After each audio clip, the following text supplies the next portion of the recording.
So I guess one of the things that attracted me to the Avid mixing desk like 10, 15 years ago when I started playing with the original Venue is the ability to use AAX and back then TDM plugins. All the best plugins in the world are available to you right here in the Surface. I have to be honest and say I've got myself in a hell of a mess with all of these plugins over the course of the years, but these days I really do find myself wondering how I could possibly exist without a library of plugins that are available to you. We make huge use of the standard Venue pack that comes with the console. So, you know, standard go-to plugins like the EQ3, Revibe 2, you know, these plugins, standard workhorses that you just find yourself using on a day-by-day basis. With the introduction of S6L and indeed S3, there's been a load of new plugins that have come out, sort of pro stuff, subharmonic synths, multi-band dynamic compressors on reeds and brass, just to take out a bit of that harshness when they really start going for it. Subharmonic synths on timpanis and kick drums when you really want to shake the floor. And obviously stuff like Mod Delay 3 and TL Autopan standards that have been with the desk right back to the original Venue days. I'm also a really big fan of both DSP and Sonox plugins. Some of the stuff that these guys have going on is really kind of cool. The new AE600 multi-band dynamic EQ is like the go-to workhorse. You know, 6 bands of dynamic, 6 bands of fixed, high pass, low pass, all sorts of crazy stuff.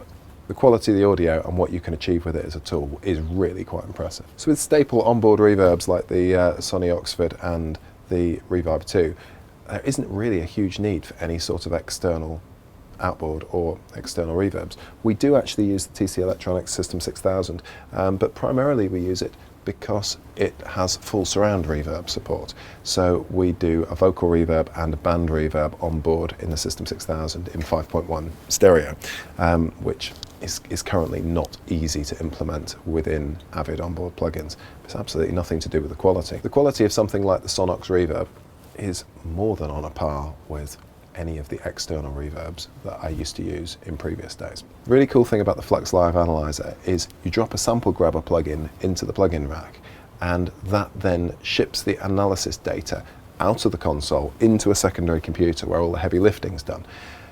That saves DSP resources. I remember we used to use, back in the day, we used to use a plugin called True Trace, and it used to suck up like 2 or 3 DSP chips within your main console.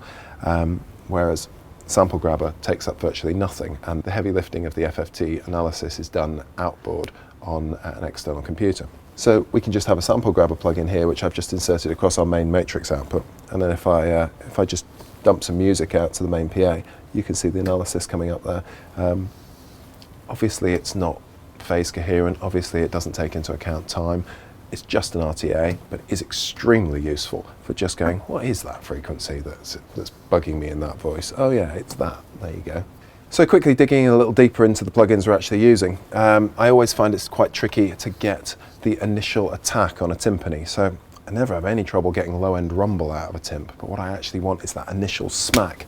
And I've actually found that using the Sonox Transmod to just give it more punch at the beginning, and actually sometimes to some degree remove some of the decay in the same way that we've traditionally used gates, allows me to get a much punchier, tighter timp sound without actually resorting to horrible EQ that then ends up smearing the rest of the percussion rig. We also end up using plugins for effects for specific moments in the show. So those of you who know Meatloaf will know there's a song called Paradise by the Dashboard Light. In the middle there's a section where an American baseball umpire narrates the action going on stage. We have a moment exactly like that in our show, and I wanted to make him sound like he was speaking over a tannoy at a baseball game.